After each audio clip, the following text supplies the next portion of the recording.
Yeah, I'll start, sir. yeah, please go ahead. Here is a 69 years old male from Ranchi, Jharkhand, educated till Next 5th slide. class. Sir, Give the another slide. No, this is just a head. That's right. Correct. uh, history started in January 2020. Initially, patient was apparently normal, had neck pain, which was sudden in onset while flexing the neck and aggravated while You're not turning to the showing. right side. You're not showing the appropriate slide. Which one? Are you seeing your slide or not? Yes, sir, I'm saying, sir. Because you are showing some slide and talking something else. Yeah, that's No, better. sir. Now is the slide which you are talking. Yes, sir. Ah, Uh, uh, History started in January 2020. Patient was apparently normal, had neck pain, which was sudden in onset while flexing the neck and aggravated while turning to the right side. hmm. So, uh, uh, and initially, patient thought some bad posture while sleeping and all, and he started treating with himself with hot compression and started using some Ayurvedic medicines, but there was no improvement. Over the next 2 weeks, patient noticed pain over his right shoulder and scapular region while combing his hair. Okay, now the first symptom was the neck pain, which lasted for 2 weeks. Then started some pain in the right shoulder and Right? shoulder. Now, how Yes, do sir. you proceed at that stage of the illness? Suppose this patient had come to you at that time, a Yes, sir. 60-year-old man saying that he has got a neck pain while flexing the neck and aggravated while turning to right side. So how do you manage? Neck pain is one of the common symptoms we see in OPD. Yes, sir. There are several causes for neck pain. I'll divide it into three levels. One is for only neck muscles pain. So it could be because of sprain or any injury. Or spine problem includes cervical spondylosis or traumatic injuries, any arthritis like rheumatoid and pyogenic arthritis.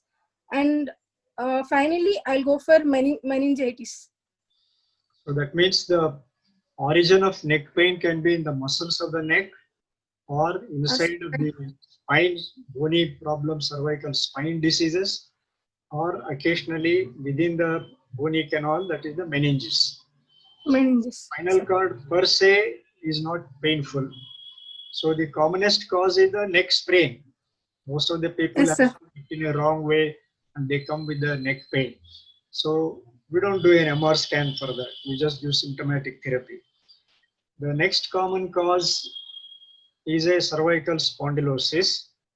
Sometimes the neck pain may be part of the somatization. At that point of time, they will say they have neck pain.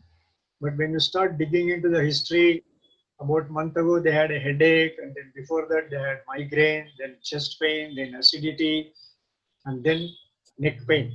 So if you take a larger history, you will find that it is a somatization neck pain where the pain is only a symptom of underlying stress disorder. And the treatment at that stage is not analgesic but amitriptyline. So I think last time also we discussed about the back pain. So one of the common causes of pain is a somatization, which you will have to understand by taking more history. Now the next common cause is the cervical spondylosis. So what are the stages of cervical spondylosis and what stage this could be? Because he's a 60-year-old man, it could be a cervical spondylosis because it is going on for 20 days and it is quite uh, disturbing pain what he had. What are the stages of cervical spondylosis? You remember last time we talked about lumbar spondylosis stages. Not sure. Yes. Once, once, Somebody who attended my last class. sir, we can divide it into arthropathy, radiculopathy, and myelopathy, cervical spondylosis. That's good. So cervical spondylosis is a age-related changes in the spine in MR scan and the X-ray. It is not a disease by itself. It is like any other arthritis. And last time I told you why the back pain and neck pain are common because of maximum movements which are occurring at the neck and at the low lumbosacral region. So wherever there is an increased movement of the joint, the wear and tear is common. Like for example, knee joint, osteoarthritis of the knee. So also the neck movements are quite frequent. And so the patients of cervical spondylosis can have arthropathy, facet joint, intervertebral joint. And the next stage is when there is a disc prolapse, then it pinches on the nerve root, giving rise to radiculopathy. And the third step is when the disc prolapse or narrow canal starts compressing the spinal cord, then they get a myelopathy. So because neck pain is a common problem in OPD, how do you distinguish arthropathy, radiculopathy and myelopathy? Sir, arthropathy, in radiculopathy, there will be specific, the patient will tell specific position, nerve involvement, he can tell, sir. And myelopathy, again, cortical, myelopathy means cervical cord involvement. So they will have corticospinal tract and posterior column involvement also. So sensory symptoms, they will tell some either negative or positive symptom.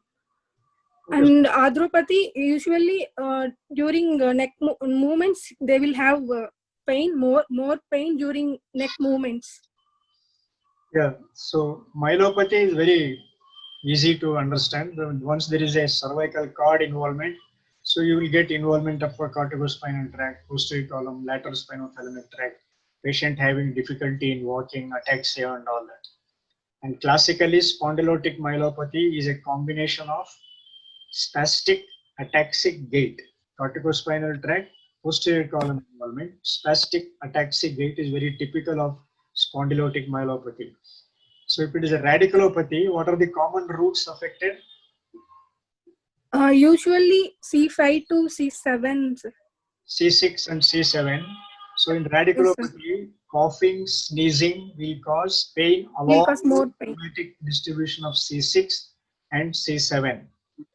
Whereas in arthropathy, neck movements causes pain in the right upper limb, but not in a distribution of a root C6, C7, and it is not worsening with coughing or sneezing. That is how you differentiate arthropathy from radiculopathy. Myelopathy is very easy to distinguish because the patient has symptoms of ataxic spastic syndrome. Okay, so this patient, if I had seen this patient in the first 15 days, I would have said maybe some type of cervical spondylotic arthropathy, which is causing, I would have just given him a symptomatic therapy. But only thing is if he is very particular about this symptom, while flexing the neck, aggravated, and while turning to the right. Remember, in cervical spondylotic radiculopathy or arthropathy, I usually ask them to extend the neck, keep the hands hanging by the side, ask him to extend the neck, then they'll say, the pain is coming all along the C6 root. When they flex, the pain disappears. So that is in cervical spondylotic radiculopathy. But here, the patient has pain more in the flexion, which is unusual. Note this point. Spondylotic radiculopathy, extension of the neck will reproduce the pain along the root.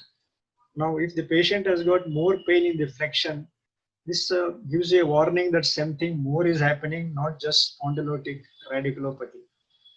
And then after 2 weeks, you had a first symptom of pain over the right shoulder and scapular region while combing his hair. Now, what does this mean?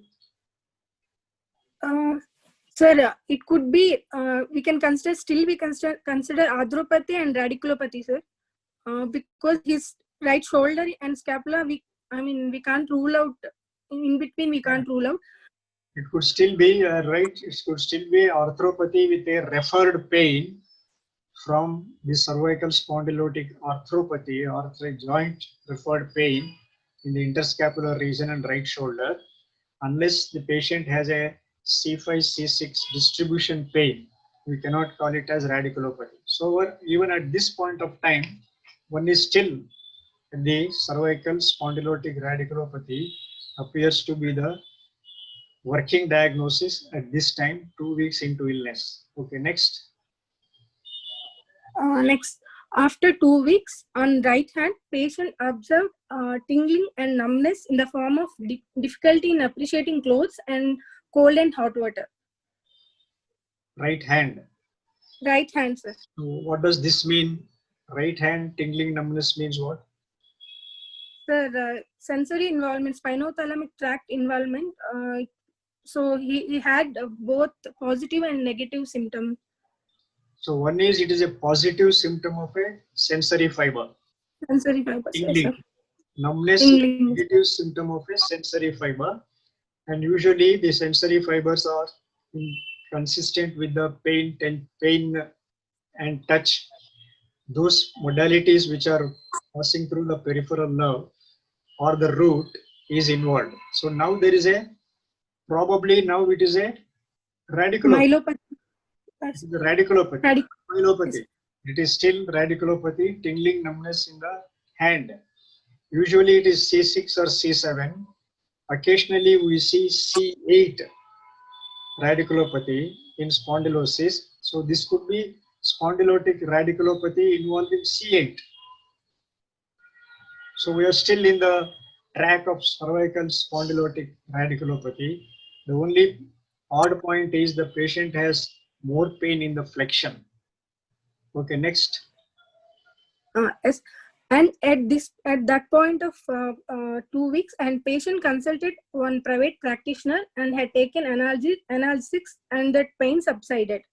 Later, after 2 weeks, patient noticed weakness of right arm in the form of difficulty in combing hair and washing hair while bathing. Patient also noticed electric shock-like sensation over right arm and forearm upon neck movements. Okay, so what is that weakness of right arm? Combing the hair and washing the hair means what? Sir, during first week had same difficulty for combing hair and all. That one because of pain. This is because of weakness, sir. So the difficulties because of pain or difficulties due to motor weakness? It is very important. This is because of motor weakness, sir. Because so he said he had consulted. How do you distinguish? Sir, he said there was no pain that time after 2 weeks. So if the pain has spontaneously disappeared and still he has difficulty, it is a proximal muscle weakness. But in practice, if the patient is not sure whether it is a pain or weakness, we give him an analgesic, maybe a intramuscular painkiller. Once the pain subsides and still he has difficulty to lift the hand, so that means it is a proximal muscle weakness. So what does this tell you, proximal muscle weakness? Sir, involvement of corticospinal tracts, and because of that motor weakness. Weakness is not corticospinal tract. So, sorry, sir. Because of the motor. Diagnosis of proximal muscle weakness. If somebody has difficulty to get up from squatting, proximal muscle weakness, what is the differentials? Either it is a neurogenic or it is neurogenic or myogenic, sir. Here it is clearly proximal muscle weakness. Is it a neurogenic or myogenic? It could be neurogenic, sir, because he had pain earlier and later. It is not, it could be. It is neurogenic. Why? Sir, he had pain earlier and. Neurogenic. In this patient. Sir, he had pain earlier and later tingling numbness also is there. So, and neurogenic. So, tingling and numbness is a sensory irritability stage, not paralytic stage, tingling. So, patient has a proximal muscle weakness, neurogenic or myogenic, and in this patient is neurogenic because the patient has a nerve symptom. The friend of the proximal muscle weakness is a nerve because he already has tingling and numbness, and then you said shock-like sensation. So these things don't appear in a muscle disease. So this is a neurogenic problem, proximal muscle weakness. Now, Is it cervical radiculopathy? Because radiculopathy also is a neurogenic, and it can produce a motor weakness. So is it cervical radiculopathy? Spondylotic, sorry. Is it spondylotic radiculopathy? Because Yes, until now I yes. was saying that it is spondylosis. Now at this stage, do you consider spondylotic radiculopathy? What role No, sir. in spondylotic radiculopathy? Usually spondylotic radiculopathy C6 and C7 involved, sir. Here patient had proximal muscle weakness. I mean, Which is not due not to C6-7. C6. Why is it Yes, sir. C6-7 is affected in spondylotic disease? Sir, usually osteophyte and disc prolapse usually happens around that C6 and C7. Why? Sir, Because the wear and tear is maximum in that area. maximum. The neck Yes, sir. movements are maximum in C1 and 2, and then C6 and 7. So because of the maximum wear and tear C6-7 area, the radiculopathy, disc prolapse are common in causing C6 biceps weakness and C7 triceps weakness. Triceps. It does not cause proximal muscle weakness unless there is some other pathology involving C5, because shoulder deltoid is C5. Okay. So Sir. now I'm changing the track. It is not cervical spondylotic radiculopathy, because the moment there is a proximal muscle weakness, it is not spondylotic radiculopathy. There may be something else at C4, C5 or C3 causing the C4 or C5 root involvement, giving rise to proximal muscle weakness. So what it means is, tomorrow you see this patient, disc prolapse at C6-7, don't refer him for surgery, because C6-7 cannot catch C5, which is higher. So you must be very careful for anatomical localization that this is C5 involvement, and the disc prolapse at C6-7 will not give rise to proximal muscle weakness. You understand the point? So this is a very important clinical point, because oftentimes you will see disc prolapse at C6-7. Next. Sir, after 1 month, patient noticed difficulty in buttoning. Staircase. Sir? The slide looks cut like a staircase. It is for you also, or only for us viewers? No, sir. No, sir. For me, it's clear. What about other people? Are you not seeing? Hello? Go back. Now it is clear. Carry on. So later, after 1 month of onset of first symptom, patient noticed difficulty in buttoning and unbuttoning, mixing food, and difficulty in holding objects and spillage of food while eating with right hand. But he managed to do those activities with left hand. So what does what does this mean? Difficulty in buttoning, mixing food? Distal muscle weakness. Distal muscle weakness. Distal muscle weakness. So in him, the story started with proximal, and then now it has shifted to the distal muscle weakness. So whatever is the neurogenic cause proximal, the same thing is now causing the distal muscle weakness. Next. Over next 2 months, patient noticed weakness in the left arm in the form of difficulty in combing hair and washing hair. And patient at this point of time, patient required the help of a person for feeding and for bathing. So at the end of 2 months, patient had weakness of both proximal and distal weakness of both upper limbs. Okay, starting with the right limb, proximal, then distal, and then went on to the left side. But there is no shock-like pain, tingling, numbness? No, sir. No, sir. In left hand, there was no such symptoms, sir. Only right hand ego. That means the patient is having a motor weakness. Patient is having a motor weakness without producing a radicular symptom. So that means, is it something different from the radical? That means, is the motor weakness due to root or motor weakness due to something else? So that should be the idea of thinking. Okay, next. After 3 months of onset of first symptom, patient noticed difficulty in getting up from sitting position and needed support. After 2 weeks, What does this mean? patient noticed Hmm? the patient had developed lower limb proximal muscle weakness. Right. So you see now we are into proximal muscle weakness, right upper limb, then distal muscle weakness, left upper limb again proximal and distal. Now lower limbs again proximal. So what is the differential diagnosis of proximal muscle weakness? Neurogenic or myogenic? Myos, Right. yes, sir. Now here Yes, it sir. is neurogenic because there is history of tingling, numbness, anesthesia, shock-like pain. So what is the possibility now? A neurogenic proximal muscle weakness starting in upper limb and then coming to lower limb.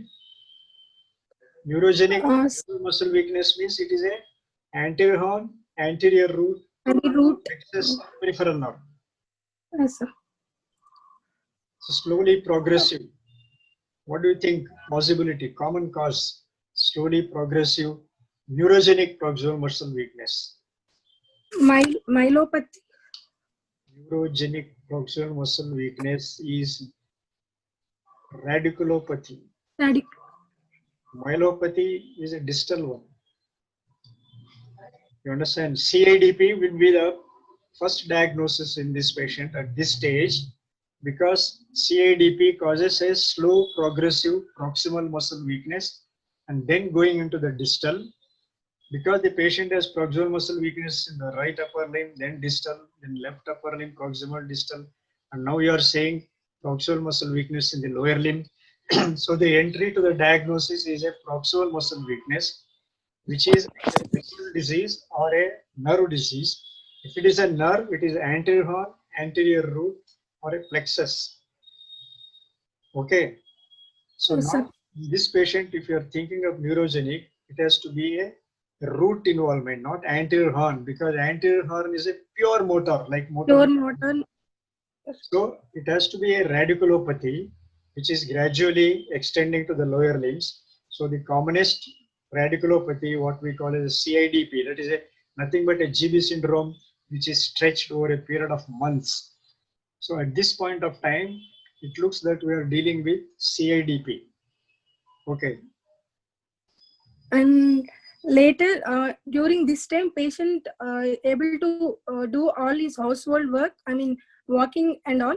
Later, after 1 month, patient developed stiffness of limbs in the form of difficulty in folding knees while climbing stairs, and he required support for that. Distal muscle weakness. You said the word stiffness of limbs. Sir? You said the Stiffness. word. Yes, sir. What does it mean? Stiffness occurs when? Spasticity. Spasticity, sir. Yeah. Spasticity. UMN lesion like spasticity. Where else stiffness can occur? Where else stiffness can occur? Sir. Rigidity. Parkinson's. Rigidity. Parkinson's, yes, sir. Patient with Parkinson also complain of stiffness and pain. So stiffness can occur in UMN lesion. Stiffness can occur in extrapyramidal like Parkinson. Occasionally, this stiffness can be due to myotonia. That is very rare.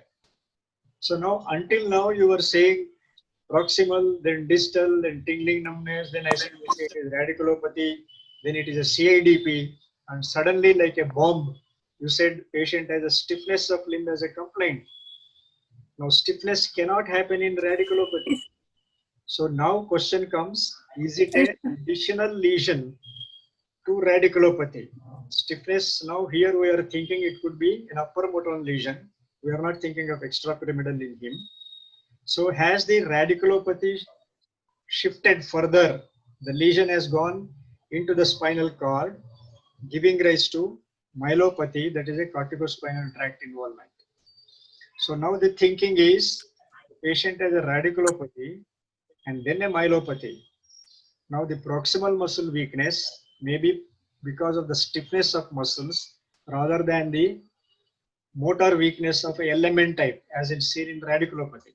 So that we'll have to confirm on clinical examination whether the difficulty in getting up is because of stiffness or because of motor weakness of LMN type. Anyway, The point is now you have brought in a new lesion, that is the stiffness of limbs, which means there is a definite UMN lesion. So we are thinking historically Yes. LMN radiculopathy, now UMN lesion. So it is something to do with radiculomyelopathy, whatever is the pathology which is involving both radical and spinal cord. Okay, next. We'll come back after the break as long as we zoom in. Now again there is a stepwise Okay. fashion of your slide. I am not able to see full slide.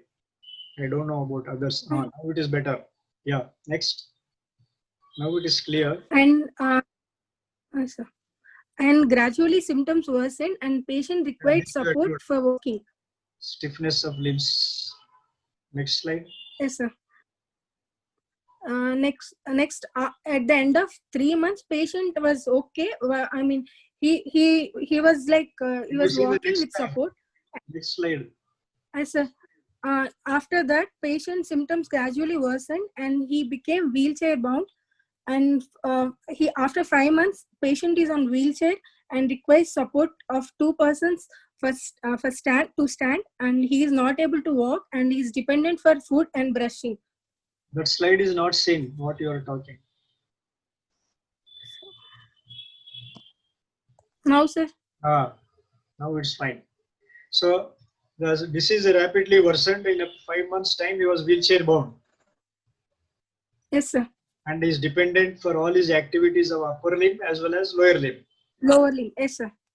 Okay. Next. Sir, there was no history of itching sensations of muscle and no history of bladder and bowel involvement, no history of breathing difficulty, palpitations and excessive sweating and all, no history of dysphagia and dysarthria, and no history of staying. Show that slide. What you are Sir? talking. You are not showing that slide which you are talking about. I'm not sure what others are saying. No, sir. That's right. Correct.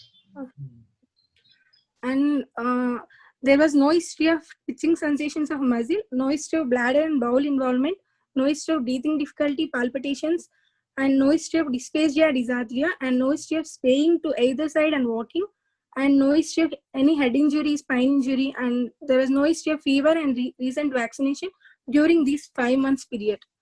So the most important is the patient is bedridden with quadriparesis, whether it is LMN pure or LMN UMN combination, we have to check it up. Most important is bladder is unaffected. That's a very important negative point, that the patient has no bladder involvement, but yet he is totally wheelchair bound. So that means the motor symptoms are predominant. Sensory symptoms, we are not told whether he has got any loss of sensation in the legs or abdomen while taking bath. He is able to feel hot and cold. Yes, sir. I mean, sir, it was inconsistent, sir. Sometimes he will feel and sometimes he won't feel, it seems. Like that, he told, sir. So it is not consistent whether he is able to feel, but at least No, sir. it is definitely not absent. The sensations are not absent. Otherwise, you would have said, I don't feel at all. So with the predominant motor system involvement, bladder is spared even at this stage. Sensory question mark, which we'll have to look into during the examination. Next slide. Sir, can you see, sir? Is it diabetic? Yes, sir. He's diabetic for 10 years on oral hypoglycemic drugs, said to be under control. And family history, there was no history of similar complaints in the family. And personal history, he takes mixed diet, appetite sleep normal, and occasional ethanol consumption is there, but he denies smoking and tobacco chewing. Okay. So is a diabetic is a comorbid. Next. Yes, sir. Your examination findings, right? Yes, sir. A patient is conscious, cooperative, and oriented to time, place, person at the time of examination, and all vitals are stable. And there was no pallor, icteral cyanosis, or clubbing. There was diffuse tenderness present all over cervical region and right shoulder during examination. Mm-hmm. Yes. Right. So diffuse tenderness, is it in the uh, spine only, or it is non-specific tenderness? No, sir, spine only, sir. Okay. Right. And nervous system examination, higher mental function. He is right-handed person. He was conscious, cooperative, well-oriented, time-based person with intact memory, intelligence, and speech and cognition. And cranial nerves examination was normal. And motor system examination, uh, in bulk nutrition in upper limbs and lower limbs normal, and there was no wasting. And tone in both upper limbs, mild spasticity is present, and both lower limbs, severe spasticity, and there was no clonus. Okay. So at this point of time, in the clinical discussion, we said proximal muscle weakness, myogenic and neurogenic, probably neurogenic because there is a tingling, numbness, and all that. So the possibility of a radiculopathy, CADP was considered until you told in the history spasticity. Yes, Then sir. we get the spasticity in the lower limbs, but upper limbs can still be radiculopathy and lower limbs can be myelopathy. But Yes, sir. now, as per the examination up till now, motor system, there is no wasting. Not only that, there is a mild spasticity also upper limbs. So it looks that all four limbs are upper motor neuron lesion. Yes, sir. Okay, carry on. And upper limbs, shoulders, right side it was 2/5, and left side 3/5, elbow 3/5 and 4/5. This power wise, right side, compared to left side, right side there was more weakness. Okay, somebody asked me a question, what if the case has atrophy? What would be the diagnosis? Well, if the patient has atrophy of the supraspinatus, upper arm, or even hand muscles and lower limb spasticity, then it is a lower motor neuron in upper limbs and upper motor neuron in lower limbs. Lower. If there is no sensory involvement, no bladder involvement, it is a typical of motor neuron disease, ALS, amyotrophic lateral sclerosis. If the patient has sensory symptoms in the upper limbs with atrophy, then it is a radiculopathy. And then in the lower limbs of spasticity, it is a radiculomyelopathy. We should now look for a different than motor neuron disease, because motor neuron disease is a pure 24-karat pure motor system involvement. There will not be any loss of sensation, nor there is any bladder involvement. So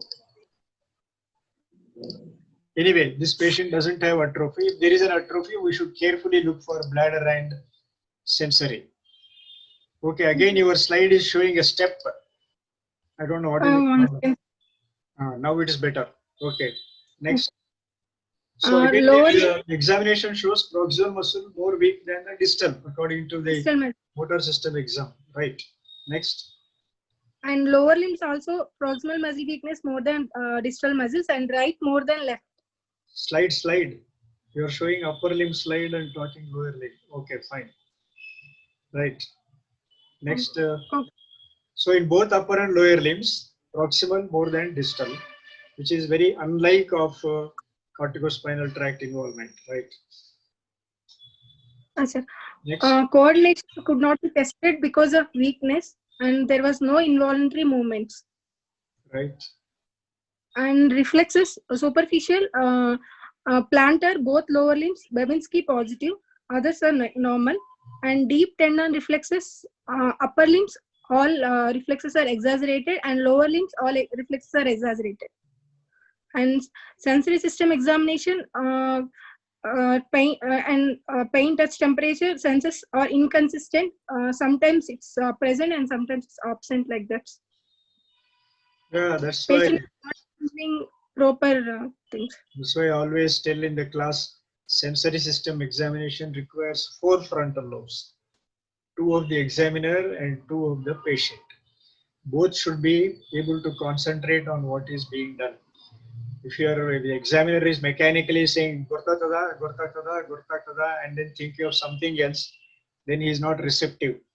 Or the patient feels, what is this fellow troubling me all the time? So he may go on saying yes, or no. Whenever a sensory system finding is important for making a diagnosis, what we usually do is we'll ask the patient to come back again, start with sensory system examination. You see what happened now, you take a detailed history, then cranial nerve, then motor system. The patient is already fed up. We come to the sensory last, which requires good attention from both the examiner and the patient. So usually in the wards, what we do is, okay, it is inconsistent. Next day when doctor and patient are fresh, we start with sensory system. That is what we do in practice. Okay. So as of now, pure upper motor neuron, both upper and lower limbs. Upper limbs are also exaggerated reflexes, lower limbs also. Okay, next. The spine and cranial examination normal, and because of severe spasticity, gait could not be tested, and there was no signs of meningitis. And other system examination normal, sir. Now, okay, next. As a diagnosis, as a neurological deficit, there is upper motor neuron quadriparesis, proximal more than distal, and lower limbs more than upper limbs. Yeah, whenever you say upper motor neuron, the disability can be due to upper motor neuron motor weakness or upper motor neuron spasticity. Please remember that in lower motor neuron, the disability is always due to motor weakness. Motor weakness. In upper motor neuron, the disability or difficulty in walking may be due to spasticity, for which there is a drug available. If it is due to motor weakness, then we don't have any medicine. Physiotherapy is of prime importance. So here you have said very correctly upper motor neuron quadriparesis, and you have said patient is wheelchair bound, requires 2 persons support to walk.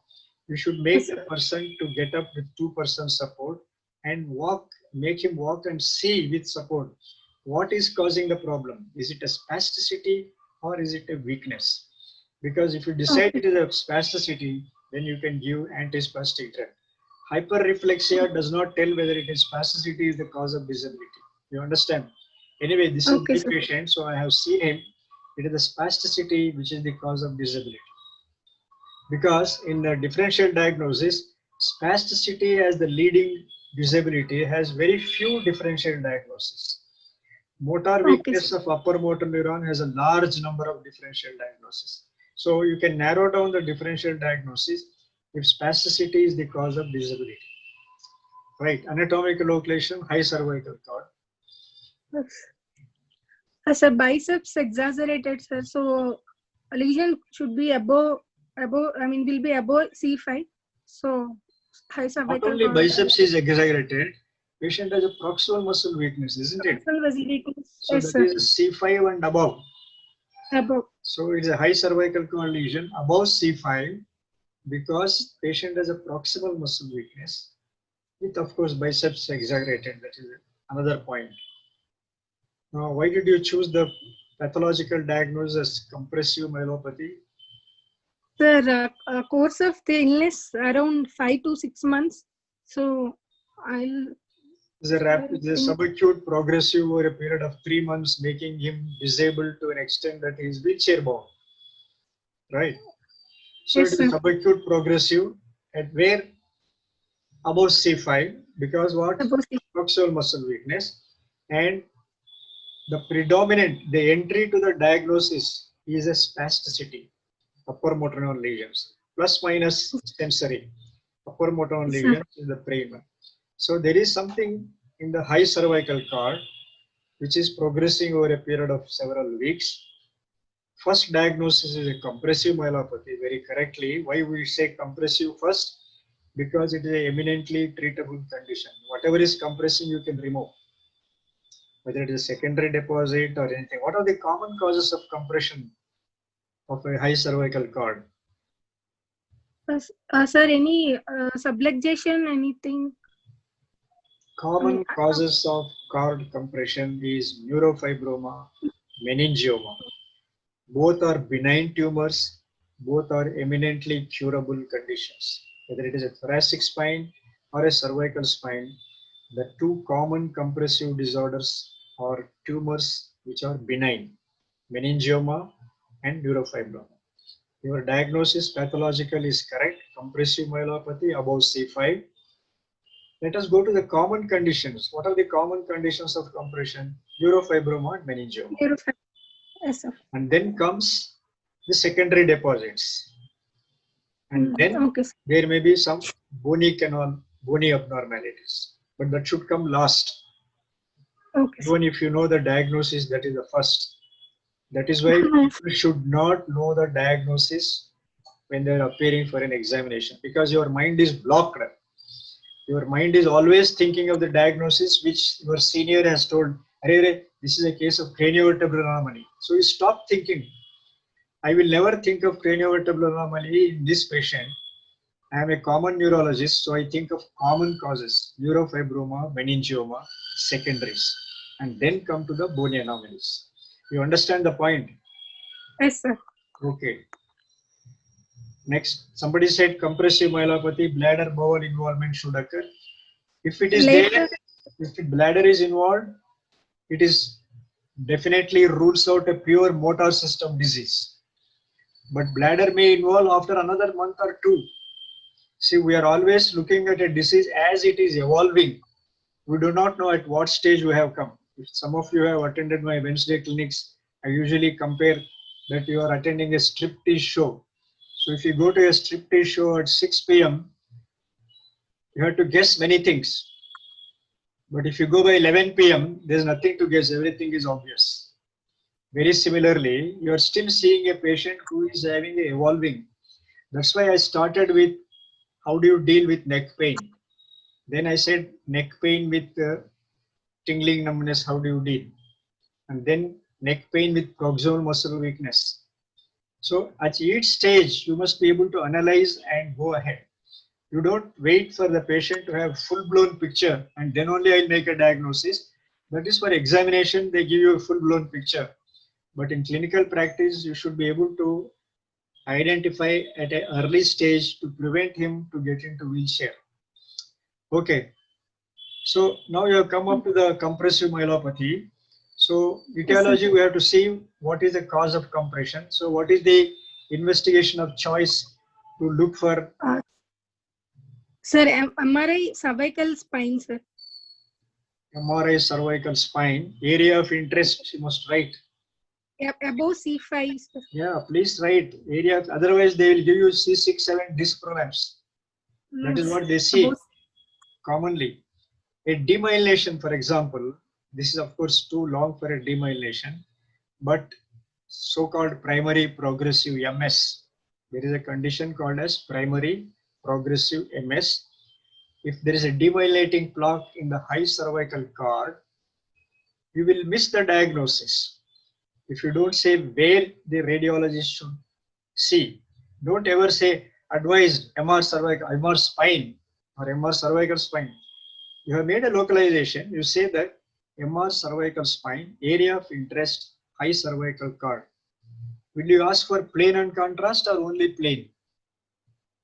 Sir, plain and compressive myelopathies, both I'll ask. I told you, madam, common causes are meningioma. Meningioma, sir. Both are contrast enhancing. Contrast enhanced. Both are contrast enhancing. A demyelinating plaque is enhancing. So you must ask for MR cervical spine, plain and contrast. Because the common lesions require a contrast for you to see more clearly. So your request should contain upper cervical cord lesion above C5, subacute progressive over a period of 8 months, 8 weeks or 3 months. Advise MR cervical spine, plain and contrast. Why are you asking contrast? Because the two common lesions, meningioma, neurofibroma, are meningioma is brilliantly enhancing, actually speaking. It gives you a diagnosis. A tumor which is brilliantly enhancing is a meningioma. Which is moderately or mildly enhancing can be neurofibroma or a secondaries. You understand? Yes, patient comes back and then again you write another request. Please do a contrast. See the amount of problem the patient has to face. So please write both. Okay. Next. And this was investigation done outside. Patient was evaluated during fourth month of his weakness, and from vertex to coccyx, And neurosurgeon This is the referred. common, you will just say you have localized it to cervical spine, at least some spine. So you ask for a MR spine, and then they'll give you a complementary from vertex to coccyx. They have given you small segments of cervical spine. There is no doubt about that. And so if you only look at the entire spine, you may miss the diagnosis. So after that, what happened? And patient was referred to neurologist, and he was nerve conduction studies was done, and patient was diagnosed with CIDP, and and they thought diabetic could be the reason for his weakness, and he was on sugar control and other supportive measures, and Okay. still So, patient condition worsened, and he referred here. okay. Now you see, if you look back, the patient has a diabetic 10 years. Patient had a proximal muscle weakness, upper limb, then distal, proximal muscle weakness, lower limb and distal. So I also said it is a CIDP, and the nerve conduction has shown that it is a CIDP. You agree with the diagnosis or not? No, sir. Examination wise, human palsies, there's exaggerated reflexes and all. Exactly. So you don't buy the diagnosis that it is not radiculoneuropathy of diabetes, because even though the patient complained of proximal muscle weakness, the clinical exam showed gross spasticity of lower limbs and upper limbs. There is no proximal muscle weakness of a LMN type to say radiculopathy. You understand? So that is how you overrule an investigation result. How are you overruling? Because you said, come on, how can radiculoneuropathy produce such a gross spasticity? You understand? If you have not made a clinical diagnosis, MR scan is normal, nerve conduction has given you the diagnosis, it is a diabetic, proximal muscle weakness, radiculoneuropathy, CIDP. Yeah, refer for treatment of CIDP with steroids. Very correct, isn't it? Yes. But then you will say, look here, the radiculoneuropathy by nerve conduction is correct. That means the person who has done nerve conduction has given a correct report that there is a radiculoneuropathy, because he is diabetic for 10 years, it is there. But the patient's problem is not due to radiculopathy. Why? Because he has got spasticity, which is a spinal cord disease. It is not a root disease. So clinical neurology is supreme. Investigation is only a side business. The main business is the clinician. Okay, next. And here we had done MRI cervical spine. There was sir. Yeah. So here we have done a dedicated MR cervical spine. You see the difference between the cervical spine of a aerial view from a dedicated MR cervical spine, which shows, what does it show? Sir, atlantoaxial subluxation with widened anterior atlantodental interval around 4 to 5 mm. Next picture I will show you, sir. This one. Okay, I think you have any more slides or over? Over, sir. Okay, On X-ray. okay, thank you. You've done very well. Okay. And Okay, sir. except that you should go off the final diagnosis and discuss as you keep seeing. Okay, so this patient came for neck pain, as I already told you. How much? We have 10 minutes more. So neck pain can be due to muscle, sprain, spasm, cervical dystonia. Patients with cervical dystonia come with pain in the neck. Only when you are watching them, they start moving like this. So it is a clinical diagnosis. It is a cervical dystonia which is causing pain. Spondylosis, we already told you, trauma, secondaries. Meningitis, extremely rare, coming with only neck pain because they usually have headache. Spondylosis, we discussed 3 stages: arthropathy, radiculopathy, and myelopathy. Arthropathy purely at the level of orthopedic surgeon and painkillers. Radiculopathy, again, without neurological deficit, management is painkillers, muscle and joint, painkiller of the nerve, that is the gabapentin, myelopathy surgery. Now, how do we localize further above C5? We said proximal muscles, deltoid C5. One of the methods is for the sensory examination. So if you find the patient has a sensory impairment, so you will find that patient, this is C2, then C3 and C4. Trapezius weakness, if you carefully look for, it is C3, 4. Rhomboids is C4, 5. And serratus anterior C5, 6 and deltoid 5. So further localization above C5 should be based on careful examination of these muscles and careful examination of the sensory system. Now, what are the high cervical cord lesions? We already told you, neurofibroma, meningioma, secondaries, and sometimes bony anomalies. It is not the first, it should be last here. Now, let me go to the scan here. Now, this was the scan which she showed you. Now, this is a scan which we did a dedicated MR cervical spine. You can see here a white line here. Now, this is a myelomalacia, not Kuala Lumpur, Malaysia. It is a wasting of the spinal cord, myelomalacia. This is the second cervical spine. So at the level of 2, C2, there is a wasting. So now you got the localization correct. High cervical cord at C2. Now, is it a demyelinating plaque? I showed you one of the differential diagnosis, primary progressive MS. It is not. Why? The patient had a neck pain. Patient had pain worsening on flexion of the neck, turning of the head. Patient had a radicular pain, and the story is 4 months. So in view of symptoms referable to cervical spine, it is not MS, number one. Number two, there should have been some bladder involvement. But the primary point is there was symptoms referable to spine.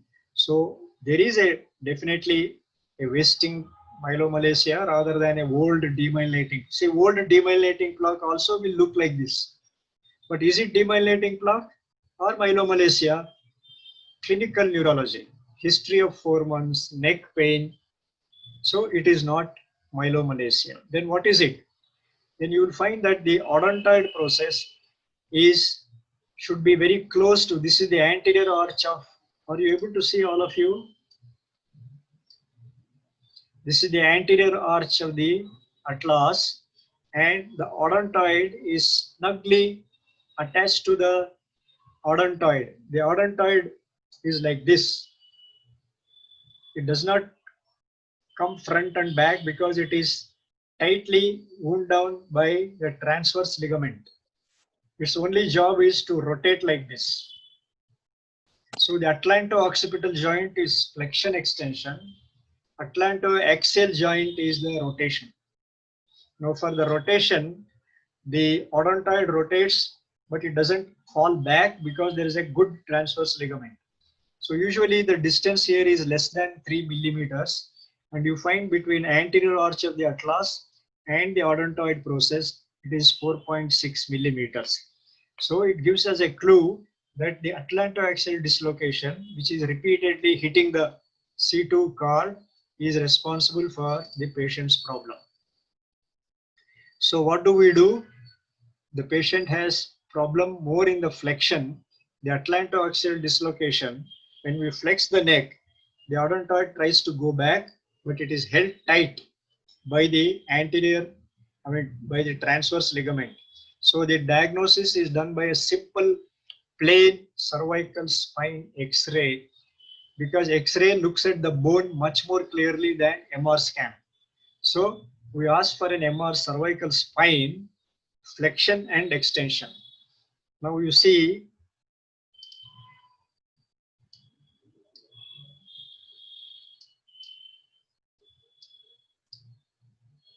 now how many of you can see? I don't know. So the person has flexed the neck. The distance is now 6.86 millimeter. Normally it should not be beyond 3 millimeters, whether it is flexion or extension. On flexion, it is 6.86 millimeter. And here the patient has extended. Now it is 2.54 millimeters. So what does it mean? From 2.5 it goes to 6.8. That means the odontoid process is unstable. So every time the patient is flexing the neck or turning, it is hitting the cervical cord. And so it is causing a progressive cervical myelopathy. So now you got a diagnosis. There is a lesion in C2 in the spinal cord, and the cause of it is craniovertebral anomalies.